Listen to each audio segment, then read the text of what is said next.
अगर यहाँ पे हम पढ़ेंगे नहीं और 3-3 लाख रुपए अगर हम फीस भरते हैं मैम तो धन्यवाद अगर है लर्न करना parents। इतना ही आसान होता तो हम अभी यहाँ पे थोड़ी होते।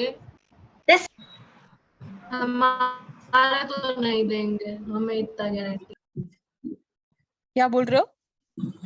हमारे घर वाले नहीं देंगे 1 लाख रुपए। हाँ, कोई भी नहीं देगा। पर देखो फिर भी बच्चे 3 लाख रुपया स्पेंड करके वहां पे फीस भर के पढ़ रहे हैं ना। आपके घर वाले नहीं देंगे, ओके अरे फाइन। उनको क्या पता होता है कि आगे हमको क्या मिलने वाला है, वो तो अच्छे के लिए जाते हैं। और उन्होंने कैसे उस पैसे को जोड़ा है ये तो सामने वाले को पता नहीं होता है ना। तो कहीं ना कहीं तो उनको क्या सही ही बात बोलूं। है कि जो मेहनत करके पैसे अपने माँ बाप देते हैं, वो बोल रहा है कि मैं उसको गाली दूंगा कि वो 3 लाख रुपया काय कर लेता है। तो वो कहाँ गलत बोल रहा है यार, आप उसको डांट रहे हो। मेरे को तो नहीं समझ में आया कि आप लोगों ने प्रशांत को चिल्लाना क्यों स्टार्ट किया। उसने तो एकदम करेक्ट बात बोली ये कि ऐसे इतना पैसा कौन देता है क्या। मैम इसके लिए हम लोग क्या कर सकते हैं? तो हम कुछ नहीं कर सकते, लेकिन वो सही वो कह रहा था। आपने उसको ये पता है। कहा कि नहीं करते तो, ऐसे आपने उसको कहा, तो उसने आपको क्या बोला कि राहुल को मैं सुनाने वाला हूँ ये बोल के कि दूसरे जो वाले बैठे हैं वो यूट्यूब पे लेक्चर्स डालते हैं। अब हर किसी की अपनी अपनी आइडेंटिटी है, ब्रांड है, जो काम करना है। चलो हम अपना पढ़ते हैं। मैम आपको भी तो हम बोले थे ऐसे कि ऐप बनवा लीजिए, अच्छा रहेगा। क्या बनवा लूं? App application. नहीं, मुझे ये सब नहीं करना। मैं मेरे बारे में तो बोल ही नहीं रही हूँ ना। मैं मेरे बारे में नहीं बोल रही हूँ, मेरे को ये सब टाइम नहीं है, मेरे को ये सब नहीं करना। I am good at what I am. मैं अच्छी हूँ जो हूँ। मुझे इतना पैसा लेके ऊपर भगवान को मुंह दिखाने का, इतना पैसा लेके मैं क्या करूंगी आप लोगों से। मेरे को कहीं ना कहीं आप लोगों को पढ़ाकर जो आप मेरे को कहीं एक जो पुण्य है ना, मैं वो कमाना चाहती हूँ, क्योंकि मेरे लाइफ में पैसा बहुत कमाया मैंने।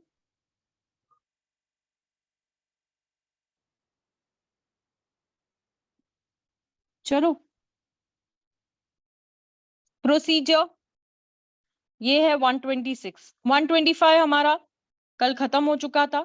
मैंने ऑलमोस्ट आपका 125 क्लियर किया था आप लोगों को। अब प्रोसीजर क्या है 125 का, हम 125 देख के आए, लेकिन उसका प्रोसीजर तो पता होना चाहिए। May be taken, may be हो सकता है taken against any person in any district. Any district का मतलब होता है कि कोई भी केस कहीं पे भी कर सकता है क्या? कैसे? वेयर ही इज, जहां वो है, वेयर ही और हिज वाइफ रिसाइड्स, वो खुद या उसकी वाइफ रिसाइड कर रही है। लेकिन देखो मैं आपको बता दूं कि जो जहां पर भी वाइफ रिसाइड करती है ना वहीं पे होता है, वरना ना हाई कोर्ट में ट्रांसफर पिटीशन लग जाती है। सुना है क्या इसके बारे में? Do you know what is a transfer petition?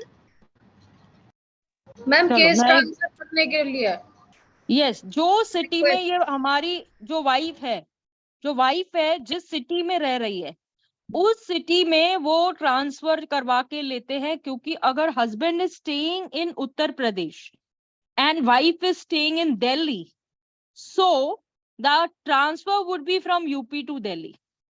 ठीक है, ये दिल्ली में केस इसका, अगर यूपी में हस्बैंड ने केस लगाया है तो यहां से ट्रांसफर होके वो दिल्ली चले जाएगा। ठीक है, वेयर ही लास्ट रिसाइडेड। अभी जब भी हम लास्ट रिसाइडेड की बात कहते हैं ना, कि जहां पर वो पहले रहे थे, जब म्यूचुअल कंसर्न डाइवोर्स होता है 13B की पिटीशन के अंदर, you must have heard 13B petition, है ना, सुना होगा आप लोग ने। As per Hindu marriage act 13B की पिटीशन फाइल की जाती है, म्यूचुअल यस कंसेंट हो जाता है, दोनों हस्बैंड एंड वाइफ अगर एक दूसरे को डाइवोर्स कंसेंटफुली देना चाहते हैं विदाउट एनी ऑब्जेक्शन, जो लेना है जो देना है, तो उसको लेकर ऐसे बताया जाता है कि जो उन्होंने लास्टली डिसाइड किया था, जहां पर वो लड़का रहा था या लड़की रही थी, वहां पर भी वो डाइवोर्स पिटीशन फाइल कर सकते हैं। तो 125 की भी सेम बात है। और ऐसा केस में भी जैसा भी केस होने दीजिए, with the mother of the illegitimate child. अगर mother of the illegitimate child का मतलब क्या होता है? जहां पर उसकी मम्मी रहती है या उस जहां पर भी वो लोग है, तो all evidence in such proceedings shall be taken in the presence of person against whom or order of payment or maintenance is proposed to be made, or when a personal attendance is dispensed with in the presence of his pleader, and shall be recorded in the manner prescribed for the summons case. अब ये 125 126 जो भी है ना, ये समझ के ले लो एक summons case ही है, ये समझ के ले लो, it is a summons case. Why summons case? It is a shortcut method कि आओ ऑर्डर लो और टेम्पररी तो मिल जाएगा, उसके बाद फाइनल हो जाएगा. 60 डेज का हम लोग देख के आए, जो कि फॉल्स है, लेकिन है तो है, सेक्शन तो बोल ही रहा है, जो भी बात है. After the service of notice 60 days का प्रोविजन हमने देखा. तो जो भी एविडेंस लेना जाता है, एविडेंस का मतलब क्या होता है, what do mean by evidence here. मैं बता दूं कि यहाँ पर जो एविडेंस होता है कि आप लोग जो भी प्राइमा फेसी प्रूफ करना चाहते हैं by law and default, prima facie जो भी लॉ है उसके अकॉर्डिंग ही ये सारी चीजें होती है. करेक्ट बात है. प्राइमा फेसी लॉ का मतलब एविडेंस क्या है, एविडेंस का मतलब क्या होता है यहाँ पर, what do mean by evidence, कि जो भी आप लोगों ने प्रूफ करने के लिए रखा है कोर्ट के अंदर, तो वो एविडेंस जो प्रोसीडिंग्स में होता है, what do mean by proceedings, case shall be taken in the presence of the person. जो भी एविडेंस लेना है उस पर्सन के अगेंस्ट जो ऑर्डर फॉर मेंटेनेंस करना है, जो भी बात है, तो उसके प्रेजेंस में होगी. उसके बाद में when an order of payment or maintenance is proposed to be made, उसका पर्सनल अटेंडेंस इस डिस्पेंस का मतलब है उस पर्सनल अटेंडेंस को उसको डिस्पेंस किया जाएगा. डिस्पेंस का मतलब है not compulsory to attend the matter, not compulsory. Personal attendance को डिस्पेंस किया जा रहा है in the presence of his pleader. Now what do mean pleader, advocate. And shall be recorded in the manner prescribe, जो भी summons case के according इसको ये किया गया है. ठीक है. अब प्रोविजो क्या बोलता है, अगर द मैजिस्ट्रेट अगर सैटिस्फाइड है कि जो पर्सन अगेंस्ट जिसके खिलाफ ऑर्डर ऑफ पेमेंट हुआ है of maintenance is to be wilfully avoiding service, यानी कि पर्पसली वो समन सर्विस एक्सेप्ट नहीं कर रहा है, समन्स लेने के लिए वो क्या कर रहा है, अवॉइड कर रहा है, तो यहाँ पर क्या होगा, विलफुली निग्लेक्ट कर रहा है कोर्ट अटेंड करने के लिए, तो मैजिस्ट्रेट प्रोसीड कर सकता है, जैसे हम एक्स पार्टी कहते हैं. X party means what, what do mean by x party, it's one-sided hearing. It's one-sided hearing, यानी कि जो उसके पास है उसी को ट्रूथ मान के and the order is going to be passed by the magistrate. अगर फिर उसके बाद सामने वाला बंदा आता है तो satisfied for a good cause to be shown. अब जैसे कि मैंने आपको क्या बताया था, good cause क्या होगा, कि अगर समन्स उसको सर्विस ही नहीं हुआ है, ठीक है, जो कि मैंने आपको वेब पोर्टल की बात बताई थी, अगर सर्विस प्रॉपर सर्विस नहीं है तो उसको लेकर कोर्ट क्या कर सकती है, सैटिस्फाइड, यानी कि एक्स पार्टी ऑर्डर सैटिस्फाइड कर सकती है, एक्स पार्टी ऑर्डर को सेम कर सकती है. ठीक है, एक्स पार्टी ऑर्डर को सैटिस्फाइड कर सकती है. एक्स पार्टी ऑर्डर को किधर ना किधर क्या करेगी, बोलेगी okay fine, whatever had happened is happened. इसको लेकर अगर सामने वाला उसका पूरा रीजन देता है तो वो रीजन को लेके कोर्ट को अगर लगता है कि yes it is a good excuse, ये जस्ट एंड कॉज एक्सक्यूज है जिसको देने के लिए परमिटेड है, तो कोर्ट उसको एक्सक्यूज मान के और उसको ये कर देती है. ठीक है.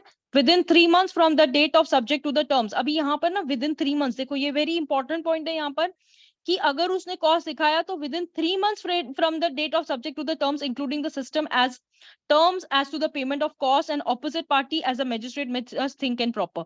अब यहाँ पर ना ये 3 months तो आपको क्राइटेरिया दिया है. What about date of knowledge, knowledge तक तो कोई भी ऑर्डर को अपन ऐसे ही सैटिस्फाइड करवा सकते हैं. जब तक नॉलेज नहीं आता है, जब तक आपको इस बात का नॉलेज नहीं आता तो आपको कैसे पता चलेगा, जब आपको इसका नॉलेज होगा तो आप कोर्ट को बताओगे कि मुझे इसके थ्रू पता चला है, इसके लिए हम coming before the court and showing the reason that अरे मुझे समन्स लगा ही नहीं था, how will I come to the court when court has not called me. ठीक है. तो यहाँ पर ऑपोजिट पार्टी अगर ऐसा जो भी रहता है उसके हिसाब से होता है. कोर्ट इस एप्लीकेशन को डील करता है. 125 shall have a power to make an order as to the cost may be just. अब यहाँ पर जो है ना 125 जो डील करता है applications. Now what do you mean by application, ये 125 की एप्लीकेशन की बात कर रहा है, ये 125 की पिटीशन की बात कर रहा है, ये 125 का बात कर रहा है.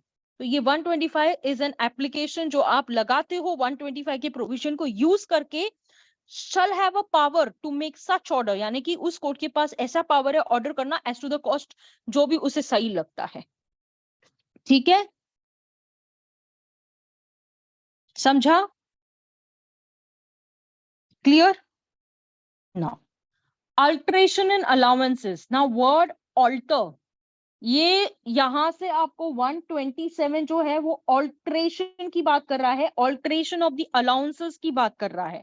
तो विच अलाउंसेस ऑल्ट्रेशन यहाँ पे बोल रहा है, यानी कि मेंटेनेंस ऑर्डर को कुछ चेंज कर सकते हैं या चेंज आई है, इसे कहेंगे ऑल्ट्रेशन। ऑर्डर कैंसिल होना, इसे कहेंगे ऑल्ट्रेशन। मेंटेनेंस ऑर्डर को कैंसिल करना, अगर सेकेंड मैरिज हो जाती है तो वो जो मेंटेनेंस ऑर्डर हुआ था तो वो फर्स्ट मैरिज का जो होगा वो कैंसिल ही हो जाएगा। सीधी सीधी हिसाब है, सीधी सीधी बात है कि सेकंड शादी होने के बाद में सेकंड मैरिज हो गई है तो फर्स्ट मैरिज में अगर उसके बाद में, जैसे कि मैंने आपको क्या बताया था, डाइवोर्सी वुमेन भी अगर चाहे तो मेंटेनेंस को किधर ना किधर 125 का एप्लीकेशन लगा सकती है। ठीक है, अगर इंटरम ऑर्डर की बात है तो किधर ना किधर क्या होगा, जो date of application from the date of order, जो कि मैंने आपको समझाया था इंटरम ऑर्डर को लेकर कैसे होता है, from the date of application from the date of order, जो कि इंटरम ऑर्डर में बहुत सारे लॉयर्स को भी कंफ्यूजन होती है। उसके बाद में मैंने कहा रीमैरिज की बात कही मैंने यहाँ पर आपको कि अगर रीमैरिज की बात आती है, सामने वाला मैरिज फिर से करता है तो कोर्ट ऑर्डर ऑटोमेटिकली क्या हो जाएगा, कैंसिल हो जाएगा। दूसरा बात है वन टाइम अमाउंट देके चलो बाबा एक ही बार में अमाउंट डाइवोर्स लेते हैं। उसके बाद जैसे भी कस्टम्स होते हैं वो चलते हैं, उसके अकॉर्डिंग ये किया जाता है। कोर्ट उस ऑर्डर को कैंसिल करता है। वॉलेंटरी राइट्स है सरेंडर करना। देखो क्या होता है कि अगर समझो पहले मेरा पति 50,000 रुपया कमा रहा था, उसके बाद मेरा पति 70,000 रुपया कमाने लगा, तो मैं कोर्ट को ये भी एप्लीकेशन लगा सकती हूँ कि आप मेरी मेंटेनेंस को बढ़ा कर दे दीजिए, मेरे मेंटेनेंस को बढ़ा कर दे दीजिए। तो 127 में ऑल्टरेशन का सीधा सीधा मतलब है या तो कैंसिलेशन या तो फिर क्या इंक्रीमेंट या तो डिडक्शन की बात की जा रही है। ऑल्टर का मतलब क्या होता है, आप जब किसी भी टेलर के पास जाते हो कपड़े सिलाने के लिए तो वो अगर आपका वेट लॉस हो रहा है या आपको ऐसे लग रहा है तो ऑल्टरेशन तो होएगी ना, ऑल्टरेशन तो होएगी ना सब चीजों की, कि नहीं।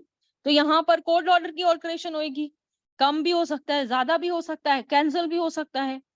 ये तीन शब्द आपको दिमाग में डाल के चलने हैं। On the proof of change of circumstances, now this is a very big criteria, change of circumstances, ये सबसे बड़ा बड़ा बड़ा बात है यहाँ पर।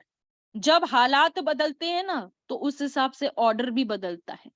ये हालात की बात की जा रही है, ये सर्कमस्टेंसेस की बात कर जा रही है, किसके, एनी पर्सन। एनी पर्सन का मतलब कौन सा any person, any person means a person जिसके खिलाफ ऑर्डर हुआ है, वो एनी पर्सन जो कि यहाँ पर वो रिस्पोंडेंट है, जो भी है, that call as any person. Any person का मतलब ये नहीं होता है कि एरा गैरा। हाँ फास्टर फास्टर से, या तो मैसेज करो।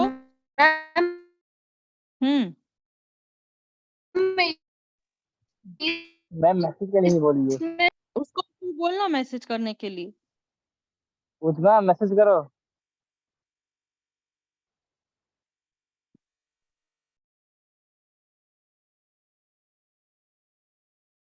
चलो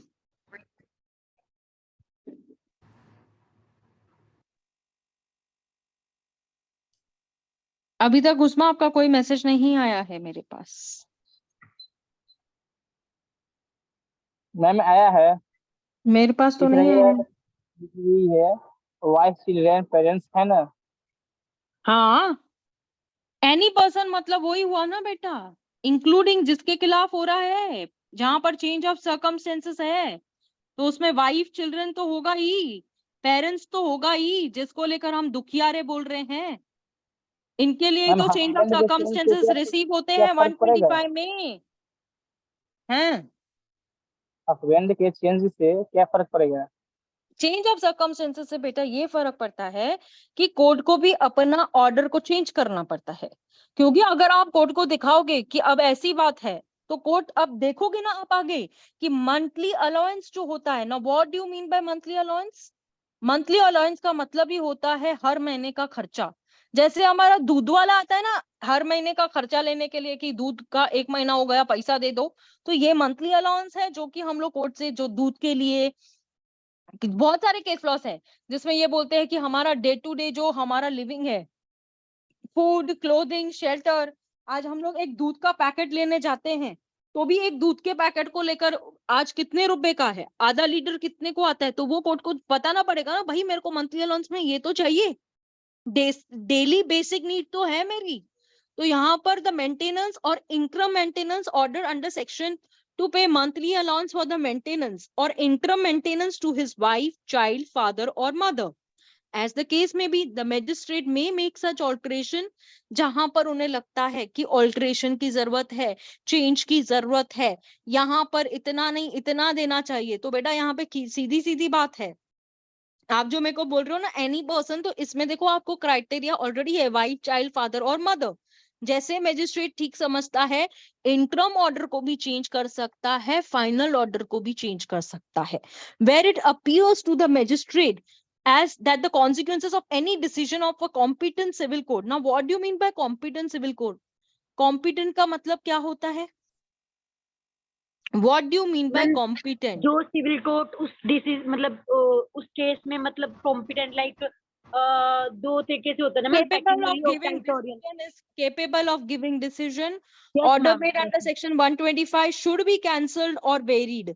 या तो कैंसिल करो या तो वेरीड करो। वेरीड का मतलब होता है चेंज करो। He shall cancel the order as the case may be vary the same accordingly. या तो ऑर्डर उसको कैंसिल करना पड़ेगा क्योंकि चेंज ऑफ सर्कमस्टेंस से पहले उसने 50,000 रुपया दे दिया ऑर्डर के तौर पे, और उसके बाद में उसने देखा कि 50,000 रुपया तो देने बनता ही नहीं है, सामने वाले ने दिखा दिया कि अब ऐसा नहीं ऐसा है। तो अगर ऐसी बात है तो वो कैंसिल भी कर सकता है, ऐसी बात है तो चेंज भी कर सकता है। तो आइदर कैंसिल और वेरीड। कैंसिल का मतलब आप जानते हो, वेरीड का मतलब मैंने बता दिया।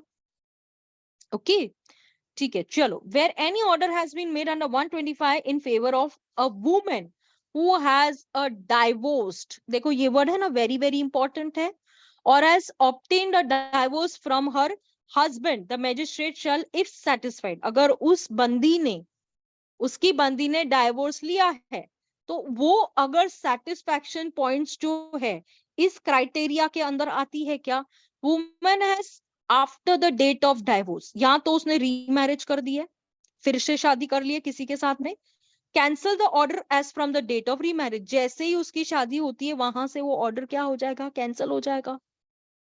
ठीक है, मैंने कहा था कि डाइवोर्स वुमेन को भी मेंटेनेंस दिया जाता है, ये बात मैंने पहले बताई आपको कि डाइवोर्स होने के बाद भी अगर 125 लगाती है तो भी कोर्ट उसको देता है कि ठीक है ले भाई। The woman has been divorced by her husband that she had received whether or after the date of the said order the whole of the sum which under the customary or personal law applicable to the parties। जो divorce होने के बाद अपने husband से उसको जो भी receive करना था पहले या बाद में, जो भी ऑर्डर हुआ है, जितना भी पैसा जो भी उसके कस्टमरी और जो भी पर्सनल लॉ के अकॉर्डिंग उसको देना है, तो उस ऑर्डर को कैंसिल कर सकती है अगर in case where the sum was paid before, यानी कि पहले वो अमाउंट दे दिया गया है of such order from the date on which order was made, जब ऑर्डर किया गया था। In other case from the date of expiry of a period if any for the maintenance has been actually paid by the woman, actually paid by the husband to the woman, the woman has obtained a divorce from a husband that she has been voluntarily surrendered her rights। अगर वो women खुद से अपने rights को surrender करती है, interim maintenance का बात आता है तो डाइवोर्स को जो भी बात है, जो ऑर्डर किया गया था उस ऑर्डर को कैंसिल कर दिया जाएगा। ठीक है, at the time of making a decree. Now what do you mean a decree? Decree कितने टाइप्स ऑफ डिक्री होती है? How many types of decree? Ma'am कितने types of decree? 3 types ma'am, 3 types. हाँ, कौन सी? मैम फाइनल, एक preliminary degree और एक फाइनल, और फिर मैम पार्शली वाली दोनों। Partly preliminary, partly final, partly ये है ना? तो यहाँ पर कोई भी डिक्री जो पास होती है, रिकवरी एनी मेंटेनेंस और a dowry by any person to whom a monthly allowance for maintenance and interim maintenance any of them has ordered, यानी का मतलब क्या होता है, या तो मंथली हुआ है या तो इंटरम हुआ है ना, जिसके खिलाफ ये ऑर्डर हुआ है उसको 125 के अंदर the civil court shall take into the account the sum. हमने क्या बताया था कि 125 में कौन सी जेल लगती है? Civil jail. तो यहाँ पे प्रोसीडिंग नो कैसे चल मैम, रही है? Criminal jail. Very good, criminal jail लगती है। मैं यही बोल रही थी कि आप में से किसको याद है मैंने कल क्या बोला था? ठीक है, मैं आपको कल ही तो बोले थे, रिकवर्ड, मैंने कब किया था? कल ही बताया था मैंने ये बात। जी ma'am. The civil court shall take into an account, मैं शायद आपको उस तरह से पूछना चाहती थी लेकिन आप लोगों ने रोक दिया, चलो कोई बात नहीं।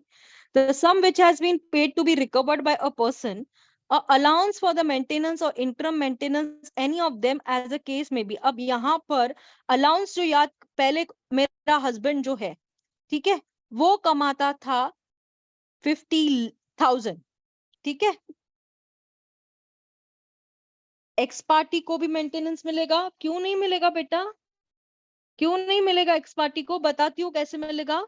यहां पर अगर पार्टी को समन्स गए हैं, वो नहीं आता है, एक्स पार्टी हो जाता है। एक्स पार्टी होने के बाद में क्या होता है, अगर फाइनली ऑर्डर कर देती है कोर्ट, आप आओगे नहीं तो फाइनल ऑर्डर कर देगी कोर्ट, क्या करेगी, फाइनल ऑर्डर।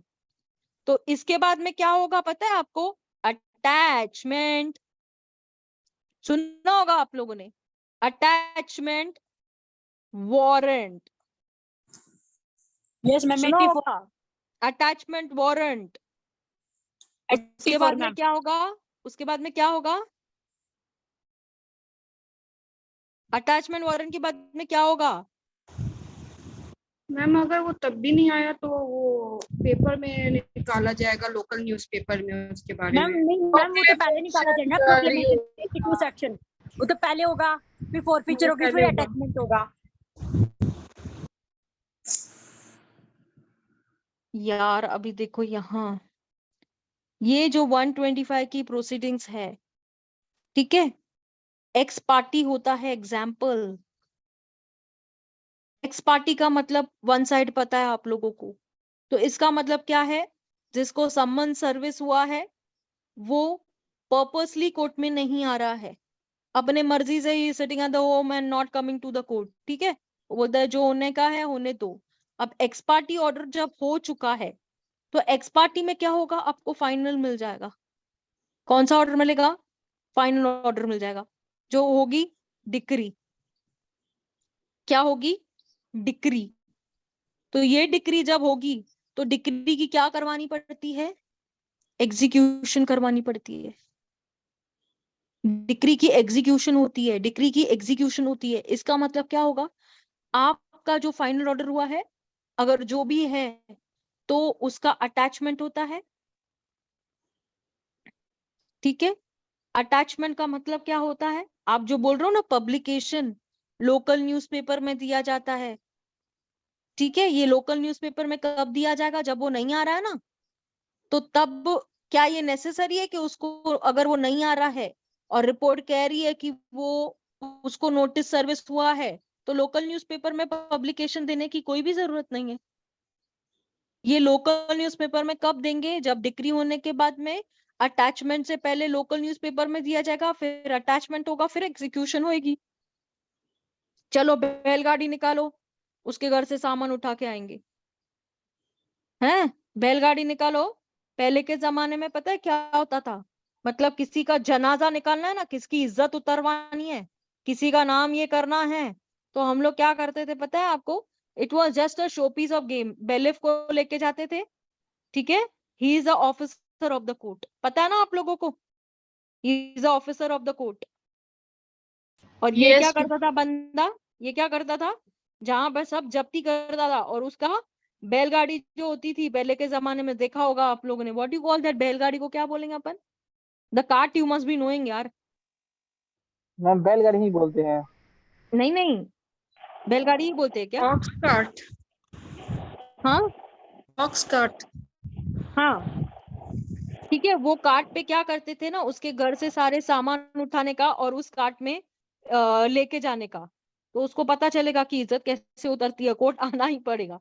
तो अच्छा, द सोसाइटी में जो भी रिकॉग्नाइज मेंबर्स होते हैं तो वो ये सब चीजों से डरते हैं।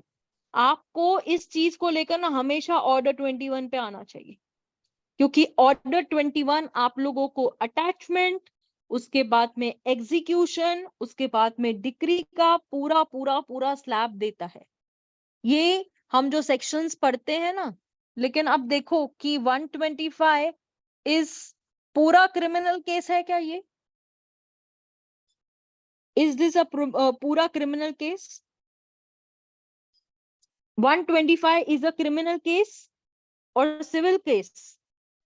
बताओ अभी तो मैम जो प्रोसीडिंग होगी, मैम कल ही बताया था ना आपने कि जो प्रोसीडिंग होगी वो सिविल से होगी, एनफोर्समेंट क्रिमिनल से होगा, और जेल में भी क्रिमिनल जेल में जाएगा। Very good, very good, very good. तो होप आप लोगों को याद है, मैं इसको कहूंगी quasi civil and quasi criminal. पढ़ा होगा आप लोगों ने, क्वेजी का मतलब क्या होता है ये पढ़ा होगा, कभी तो पढ़ा होगा यार। यस मैम, पढ़े हैं? तो अब कॉन्स्टिट्यूशन 125 पे अगर पढ़ा है। एक्स पार्टी होता है तो सम्मन्स अगर सामने वाला नहीं रहता है तो उसके खिलाफ फाइनल ऑर्डर होता है, जिसके खिलाफ डिक्री होती है। डिक्री के बाद में लोकल न्यूज़पेपर में एडवर्टाइजमेंट होती है, उसके बाद में अटैचमेंट की प्रोसीडिंग्स होती है, एग्जीक्यूशन होता है, बेलिफ उसके घर में जाता है, सामान उठाता है, बेलिफ क्या करेगा? बैलगाड़ी पे निकाल के जनाजा निकालता है। दिस इज 125 का। समझा क्या? Yes ma'am, clear? Yes ma'am. Yes ma'am. चलो लेट्स मूव वो सब फर्दर। पसंद है मैम, 200%। 200% समझा? Wow, very good. चलो नाउ अब enforcement of order of maintenance. अब यहाँ पे ना ब्लैक पेन से मैंने कुछ कुछ कुछ लिख के रखा है, तो ये कुछ कुछ कुछ जो है ना, जब मैं सिखाती थी ना पहले तो उस वजह से ये लिखा हुआ है। अब enforcement of order of maintenance 128, ये आपको क्या बोल रहा है? Enforcement. What do you mean by enforcement? Enforcement का मतलब क्या है?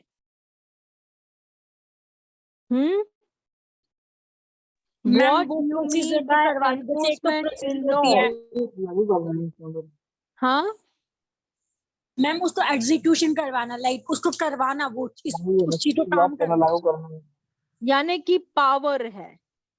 एनफोर्समेंट का मतलब है पावर। सिंपल बेसिक लैंग्वेज में बताऊं तो इट इज अ पावर, है ना सोनिया? Yes ma'am. आज आप कुछ बोल ही नहीं रहे हो। इतना इंटेंटली सुन रही हो ना कि कहीं कुछ छूट ना जाए। अच्छा, ओके। मैम स्पेशली एनफोर्समेंट वाला मेरा बड़ा फेवरेट टॉपिक है। हाँ, क्योंकि कहीं ना कोई अगर आप केस जीतोगे तो ऑर्डर की कॉपी तो फ्री में मिलेगी, लेकिन उसको एनफोर्समेंट कैसे करेंगे? यही तो बात है यहाँ पर कि a copy of order of maintenance, यहाँ पर 128 के अंदर जो एनफोर्समेंट की बात की गई है, जुडिशियल मजिस्ट्रेट फर्स्ट क्लास, ये 128 के ऊपर इतने सारे डिफरेंट डिफरेंट ओपिनियन, 128 को कैसे ये करना है, 128 का कैसे होगा, ऑर्डर की कॉपी क्या फ्री में दी जाती है क्या, कभी दी जाएगी फ्री में, एक्सपेंसेस कौन भरेगा, पेमेंट कैसे होएगा, मैनी क्वेश्चंस हम लोगों के दिमाग में बिल्कुल आएंगे। A copy of order of maintenance, अब इसमें ना बहुत सारे केस लॉज है, बहुत मतलब बहुत सारे केस लॉज है जो 128 सीआरपीसी के बारे में आपको काफी कुछ बताता है। तो सुप्रीम कोर्ट की जजमेंट है जो 128 सीआरपीसी की प्रोविजंस पे बहुत कुछ आपको बताती है। I will come to that also कि अगर 128 की प्रोविजंस के अकॉर्डिंग वो कैसे होगा। तो जो copy of order of maintenance या इंटरम मेंटेनेंस की बात की जा रही है, जो एक्सपेंसेस ऑफ प्रोसीडिंग्स जैसा भी केस होता है, shall be given without payment to the person whose on whose favor it is made or guardian if any person allowance for the maintenance or allowance for the interim maintenance expenses of the proceedings as the case may be is to be paid. Such order may be enforced by any magistrate in any place where the person against whom it is made may be on such magistrate being satisfied as to identity of the parties and non-payment the allowance as the case may be expenses due. अब ये ना जो lines है ना, आप लोगों को ऐसे पढ़ने के बाद आपको कैसी लग रही है कि बहुत सिंपल है ना? क्या है ये लाइंस? बहुत सिंपल लग रही है ना ये लाइंस आप लोगों को? बताओ Yes, मुझे, ये लाइंस बहुत सिंपल लग रही है कि क्या है इसमें, क्या है? एनफोर्समेंट की तो बात की जा रही है। मैम आपको तो ऐसे बोलना चाहिए कि एनफोर्समेंट का मतलब क्या है, कि जो भी फ्री ऑफ कॉस्ट हमको कॉपी दी जाएगी और वो कॉपी हम लोगों को अगर चाहिए तो एक्सेप्ट करनी है, नहीं चाहिए तो वो कॉपी लेके हम अपील में जाएंगे। यही बात है ना एनफोर्समेंट की। yes ma'am. बस इतना ही है। नो मैम, फिर इसमें नॉन पेमेंट का भी बताया है ना। इसमें नॉन पेमेंट का भी बताया है। वेरी इंपॉर्टेंट बात तो नॉन पेमेंट की बात है इधर बेटा। हाँ, तो नॉन पेमेंट की क्या बात है यहाँ पे? बात बताई गई है कि कौन एनफोर्स करवाएगा, एनी मैजिस्ट्रेट करवाएगा, कब कहाँ करवाएगा, हाँ किसके अगेंस्ट करवाएगा, ये सब भी बता रखा है। हाँ, तो क्या इसमें आपने, जब मैंने आपको लास्ट टाइम एनफोर्समेंट का पूरा कॉन्सेप्ट बताया था, तो आप बता पाओगी कि जो मैंने कॉन्सेप्ट लास्ट टाइम आपको बताया था वो क्या था?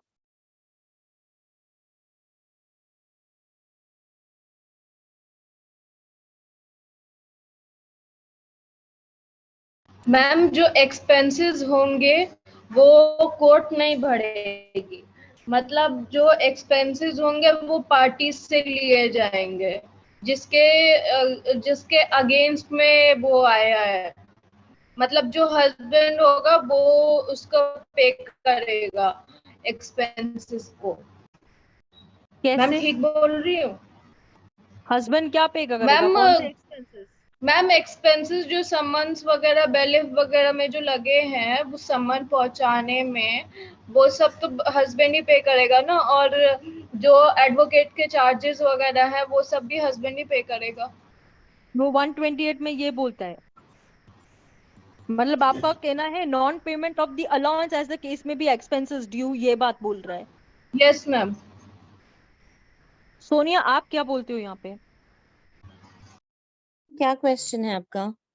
124 एनफोर्समेंट सिर्फ ये तो नहीं बोलता है ना कि आपको फ्री ऑफ कॉस्ट कॉपी दी जाएगी, है ना? जैसे आपको पता है कि आपको ऑफिशियली वो फ्री ऑफ कॉस्ट कॉपी देते हैं, उसके बाद अगर आप चाहते हैं तो आप अपील में जाओ, नहीं चाहते हो तो वहां पर आप सेटिस्फाइड हो उस ऑर्डर से। लेकिन non payment of the allowance का मतलब क्या है यहाँ पर? Where the Maintenance person allowance. against whom it is made, on such magistrate being satisfied as to the identity of the parties and the non-payment of the allowance as the case may be, expenses due. Now only exaggerate these lines what I'm saying. Ma'am allowance मतलब maintenance allowance. Okay, fine. Non-payment of the allowance यहाँ पे क्यों आ रहा है? ये तो ma'am enforcement of order की बात कर रहा है ना, कि मैम आपको फ्री ऑफ कॉस्ट कॉपी दी जाएगी, जो भी ऑर्डर है आपको लागू हो जाएगा। लेकिन मैम ये बात एग्जीक्यूशन तो करना पड़ता है ना। क्या बेटा? एग्जीक्यूशन तो करना पड़ता है ना। एग्जीक्यूशन तो करना पड़ता है, करेक्ट बात है, पर non payment of the allowance का मतलब क्या है कि आप लोग ने अगर पेमेंट नहीं किया तो आपको उसका एक्सपेंस भरना पड़ेगा। क्या ये बात ये बोली जा रही है कि यहाँ पे? हाँ मैम, एग्जीक्यूशन का एक्सपेंस होता है ना। तो वो सिर्फ यहाँ पे यही बोला जा रहा है कि जो भी एग्जीक्यूशन का एक्सपेंस रहेगा वो हस्बैंड पे करेगा, या जिसके खिलाफ ऑर्डर हुआ है वो पे करेगा। हमको पे करना है। हमको मतलब कौन? वही बुलवाने की कोशिश। मतलब दी एप्लीकेंट जो गुहार लगा रहा है कोर्ट में। करेक्ट बात है। मैं घड़ी घड़ी आपसे एक सिंपल क्वेश्चन पूछ रही हूँ कि यही जो एक्सपेंस रहेगी वो कौन भरेगा? मैम हम भरेंगे। हम भरेंगे जो एप्लीकेंट होगा। Applicant. This expenses are paid by, जो non payment of the allowance की बात बोल रहा है ना, तो जो भी एक्सपेंसेस रहेंगे वो एप्लीकेंट भरेगा। सोनू उस्मा कुछ भी बोलती है। Yes ma'am. हंस रही हो? और इसके पहले जब मैंने आपको पढ़ाया था ना, तब इस लाइन पे भी मैंने आपको बहुत जोर बताया था कि बेटा ऐसा नहीं, ऐसा होएगा। चलो, here I finish 125, 126, 127, 128. This chapter is over from my side. Okay. अब further बढ़े? Ma'am Yes. मैम मुझे एक क्वेश्चन है, मेरा एक बहुत बड़ा डाउट आप प्लीज क्लियर करेंगे। प्लीज मैम प्लीज बोलिए। ये ऑल्टरेशन का अलाउंस जो है ना मैम, मैम आई एम हाँ getting very confused on this aspect. Every time ये ऑल्टरेशन लेके जाते हैं ना, एक अजीब सा ऑर्डर होता है एंड बहुत कम लोग इस ऑल्टरेशन अमाउंट को देते हैं। If you go higher to high court वहां तो हो जाती है, लेकिन लोअर कोर्ट्स में बहुत प्रॉब्लम आ रही है। लोअर कोर्ट इस बात को समझती किधर है? मैम मेंटेनेंस मतलब आपको जो फर्स्ट दिया जाता है ना, आप उसी के साथ जियो, ऐसे अब ऐसे फोर्स हो रहा है। क्योंकि देखो एक्चुअल उनको समझाओ ना कि हस्बैंड की फाइनेंशियल स्टेटस अगर चेंज हुआ है तो आप लोगों को, ये मैट्रिमोनियल डिस्प्यूट है तो आपको डिटरमाइन तो करना होगा ना, उन चीजों को चेंज तो करना ही पड़ेगा ना। आप उनको बताइए कितनी सारी जजमेंट्स है जो ये बोलती है कि चेंज ऑफ मैम सर्कमस्टेंसेस। अभी बेल की प्रोविजन में भी ऐसे होता है बेटा कि अगर चेंज ऑफ सर्कमस्टेंसेस होते तो जब हम बेल के लिए अप्लाई करने जाते हैं तो जब तक आपको फिर से बेल करने का ऑप्शन नहीं मिलता है, जब तक चेंज ऑफ सर्कमस्टेंसेस नहीं होते। तो ये तो सीधी सीधी बात है ना यार। मैम इसमें अगर हम मतलब चेंज ऑफ सर्कमस्टांसेस है तो क्या इसमें एक लिमिटेशन है? एक ही अर्जी लगा सकते हैं, दोबारा नहीं लगा सकते? बिल्कुल भी नहीं है लिमिटेशन। किसने बोला आपको ये बात? मैम ये निराली कोर्ट ने और पाटिल कोर्ट दोनों ने ऐसे ही बोला है। वो बेअक्ल है या तो फिर उनको नहीं समझते है क्या? Financial status of the husband अगर चेंज होता है तो सर्कमस्टेंसेस चेंज होंगे तो कंसीडर तो उनको करना ही पड़ेगा ना। तो मैम इट इज दोनों नॉट ओनली। ऑल्टरेशन होता है ना, माय हाँ सर्कमस्टांसेस भी चेंज हो सकते हैं। करेक्ट करेक्ट, क्यों नहीं होगा? होता है ना मैम, इवन मेरे चेंज हो जाएंगे तो भी मैं पूछूंगी ना, that is also right right. Correct तो correct. Ma'am they are saying अभी आप जब फाइनल होगा तो आप ले लो, अभी तो हम कंसीडर नहीं कर सकते, ऐसा ऑर्डर है मेरे पास। आपने उसको चैलेंज नहीं किया? आप हाई कोर्ट की वजह से बोल रहे हो कि नीचे जो कोर्ट है उनको ये नहीं समझ रहा है हाँ क्या आप? हाँ तो प्राइमा फेसी दिखाई देना चाहिए ना उसको, अंधे थोड़ी है। 127 का मतलब क्या है? उनको इंटरप्रिटेशन नहीं समझ रहा है कि अभी तो टेम्पररी लेके जाओ, फिर अगर हम इसको ही लेना रहता तो हम लोग आपको एप्लीकेशन क्यों लगाते? हाँ। तो मैम आपने जो एक बहुत इम्पोर्टेंट बात कही है कि देर इज नो लिमिटेशन, आपका एक रिलीफ नहीं मिलता है, आप दोबारा वही अर्जी लगा सकते हो। अब मैं बिल्कुल क्या लगा सकते करूंगी, हो, मैं सेकंड अर्जी लगाऊंगी अभी। बिल्कुल लगा सकते हो। एंड जितनी मैम बार आई आपको टेल चेंज, यू, सुनो ना, आपके ऑर्डर पे जितनी बार चेंज ऑफ सर्कमस्टेंस उतनी बार आप ऑर्डर लगाओ। अभी समझो हस्बैंड की पगार थी 10,000 रुपए, अभी 20 हो गई, अभी फिर ये हो गई, फिर अपन जितनी बार चेंज ऑफ सर्कमस्टेंसेस दिखाएंगे। अब जैसे एग्जाम्पल के तौर पे बताती हूँ कि एक जो कैदी है वो जेल में है, ठीक है, और उसको लेकर ऐसा हुआ कि पहले उसको बेल ग्रांट नहीं हो पाई, ठीक है। अब चेंज ऑफ सर्कमस्टेंसेस क्या हुआ कि वो बीमार हो गया, तो here I get an opportunity कि अभी वो बीमार हो गया, अब with the change of circumstances मेरे को बेल ग्रांट कर दी जाए। तो जितनी बार इसको किधर लिखा है, कहाँ पे लॉ बोलता है कि इस बात को लिमिटेशन है? कहीं पे भी नहीं बोलता है। Ma'am yes thank you so much, आपने बहुत इम्पोर्टेंट बात बोली। आप फिर से बोलिए सोनिया, मेरे को सच्ची में नहीं सुनाई दे रहा है।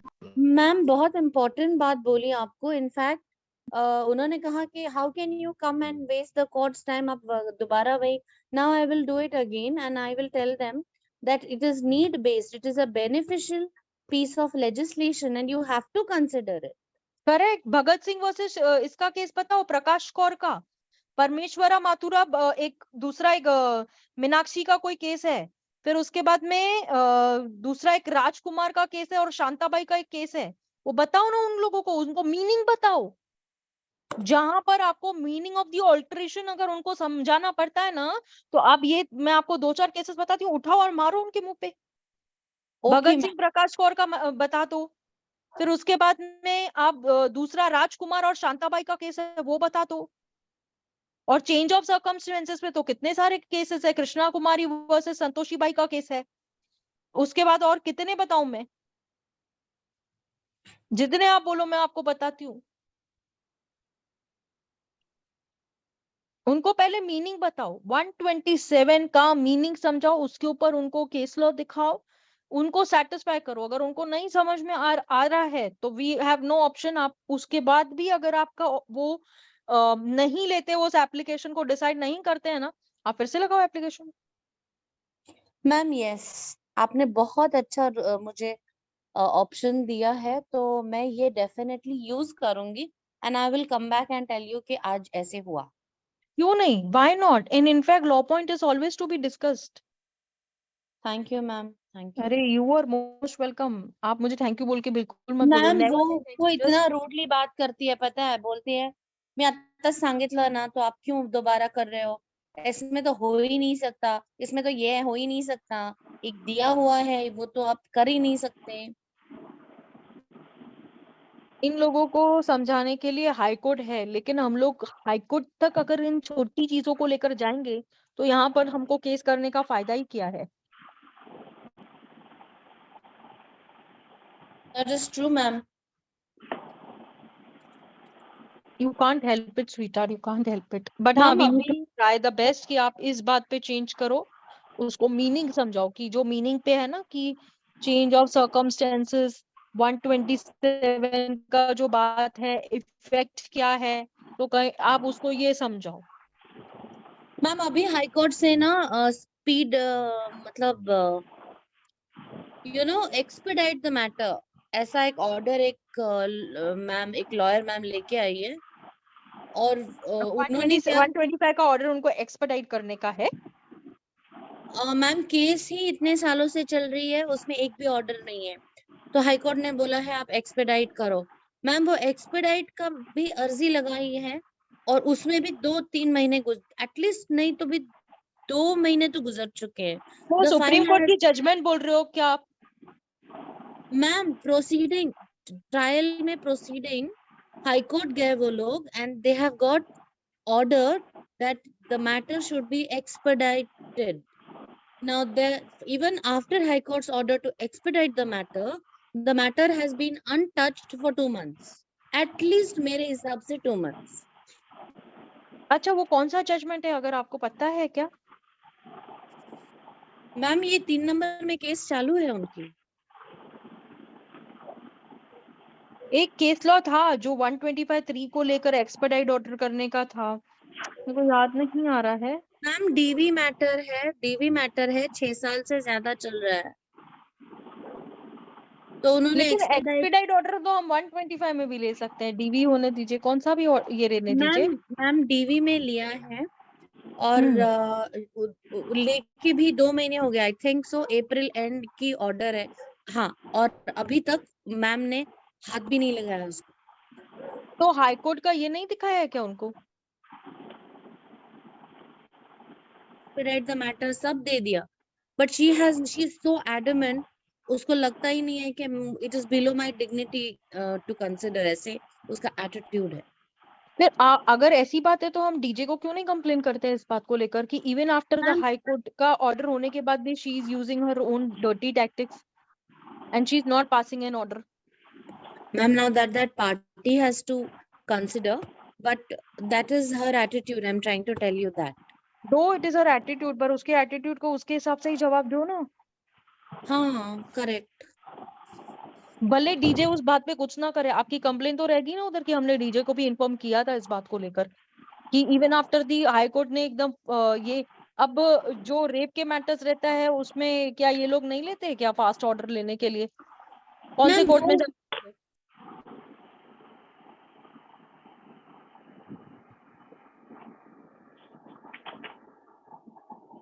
और मैम पिछले 6 महीनों से मेरी खुद की एप्लीकेशन पेंडिंग है for certified copies, certified copies की? मोर देन 6-7 मंथ्स पेंडिंग है। मैंने अक्टूबर में दी थी, 2 महीने बाद 1 साल हो जाएगा, अभी भी उसने दी नहीं है, कहती है मला टाइम नहीं है सगळं करायला। अरे for giving a certified copy हे सगळं करायला म्हणजे काय? असं मला असतं का? टाइम नाही है, हे सगळं तुम्ही तुमचं बघून घ्या। अरे लेकिन अभी तो जो फैक्ट है नई मैम। आई है नाजर, जो अपने पूना की आई है, वैसे तो हम लोग समझो पब्लिकेशन को लेकर जैसे हम बेलिफ को जाते थे कि हमको साइटेशन नोटिस करके दे दो, उसने एकदम मना करके रखा है कि साइटेशन नोटिस कुछ भी होने दो, अभी हम जो क्लर्क वर्क का काम है वो करेंगे, एडवोकेट्स को ये क्लर्क वर्क परफॉर्म नहीं करने का है।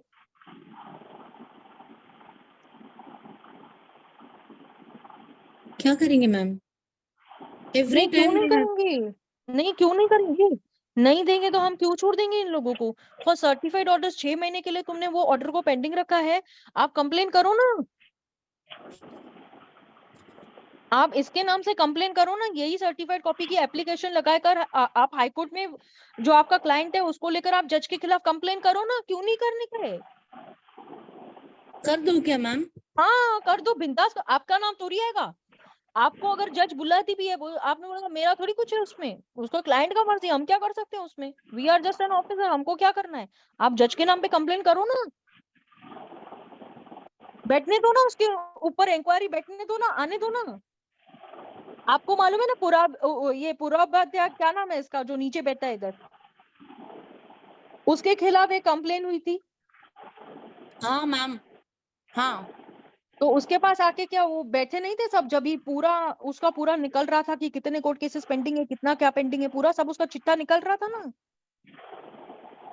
मैम अभी भी तो एक सस्पेंड हुए हैं ना, मालूम है ना? हाँ मतलब जज हाँ, चली गई। नाम मालूम नहीं है ले रहे हम लोग, मालूम है ना, मैं वही तो बोल रही हूँ ना, करो ना। The pen and the paper in your hand, if you are not working it accordingly, फिर हमारा फायदा क्या है उधर बैठ के? करती हूँ मैम मैं तो फटाफट फटाफट करती थी, मेरे को नहीं समझ रहे, मैं जजेस के खिलाफ भी बहुत कंप्लेन की है मैंने। और इनफैक्ट हम लोग तो अपना नाम डालते नहीं, क्लाइंट के नाम से कंप्लेन होती है। और वो सर्टिफाइड कॉपी की जो एप्लीकेशन आपकी पेंडिंग है फ्रॉम 6 मंथ, आप उसको डाल के ये कि इस चीज का ऑर्डर नहीं हो रहा है यहाँ पर, तो आगे क्या होएगा? गगा मामा निकलेगी उसकी, करो बिंदास आप। मैम, गुड आइडिया, मैं करती हूँ। हाँ करो करो करो। चलो, नाउ चैप्टर नंबर 10 और उस्मा,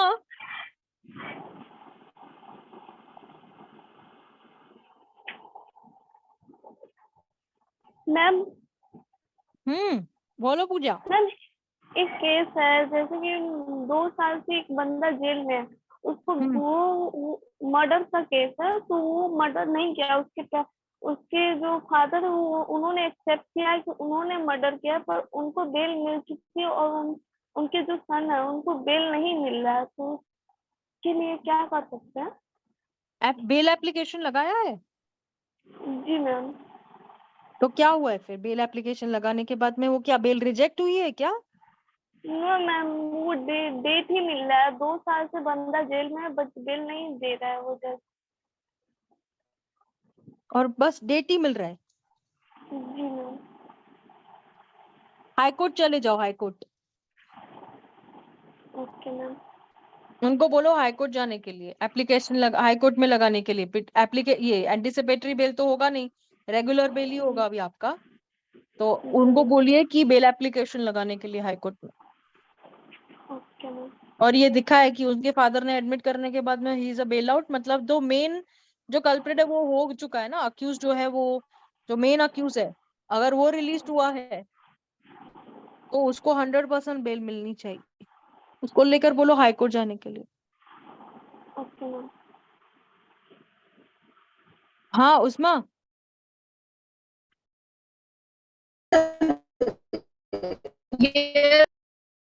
ये चैप्टर नंबर 10 कल से स्टार्ट करूं?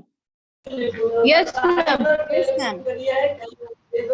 Yes ma'am. आज के लिए इतना ही करते हैं क्लास को, क्यों 10 से मैं स्टार्ट करूंगी ना, तो आपको पूरा नया सिखाना है मेरे को यहाँ से। Okay ma'am.